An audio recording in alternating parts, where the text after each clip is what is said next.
It's been over 2 years since the release of my first successful KA game, Grayscale World. The game was simple, using minimalist graphics and made up of only 6 levels, including the tutorial, but it was well received and garnered over 350 votes since its release. The story of Grayscale World is shrouded in mystery, with the only clues to the secrets of the world coming in the form of random text boxes sprinkled through the levels and the famous ending words, "But the cube still found what he was looking for." Fast forward to present day, with the release of what may be my favorite game ever released on KA. Green Ghost's The Secret World is quickly approaching 400 votes and hundreds of positive comments, and hey, it deserves it.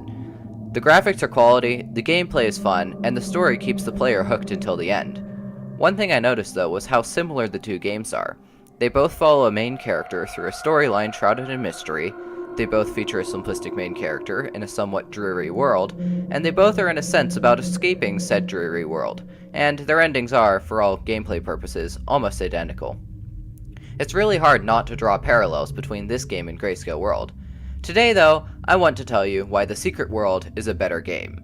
I'm ScusX, and welcome to Game Analysis. Today, The Secret World, how small details make or break a game.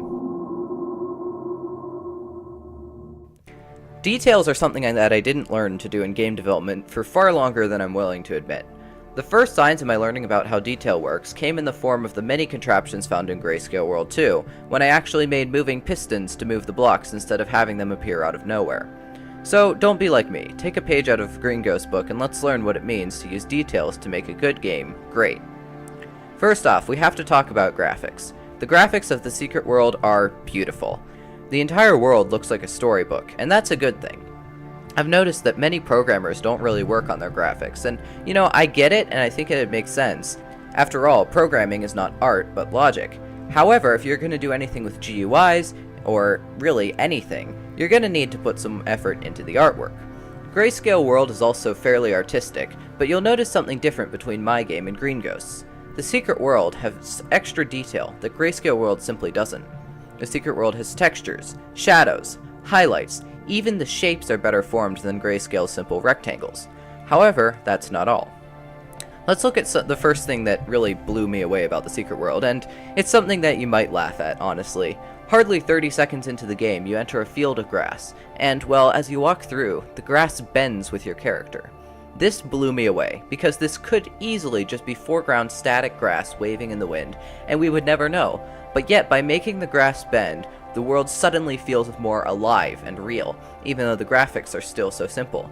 But by simple, don't think I mean unimpressive. The Secret World is a work of art.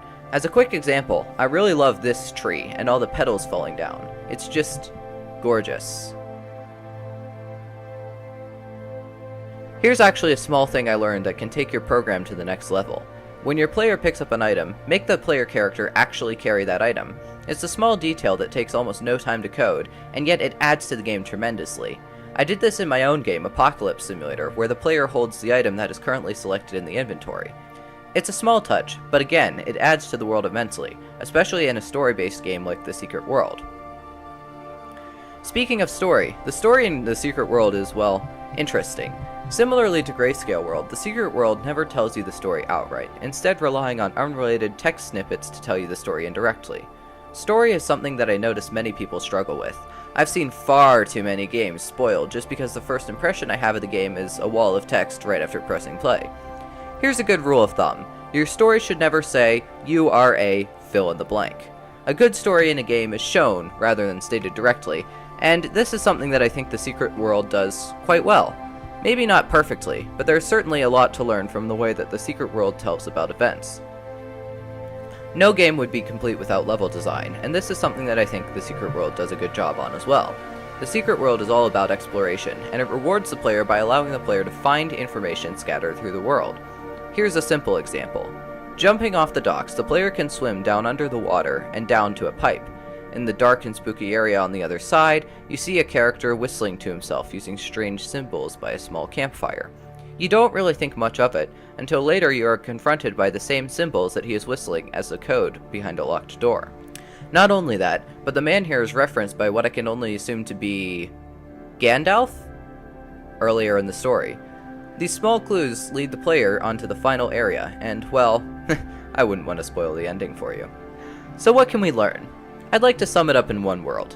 Details. It's the small details that make the secret world so great.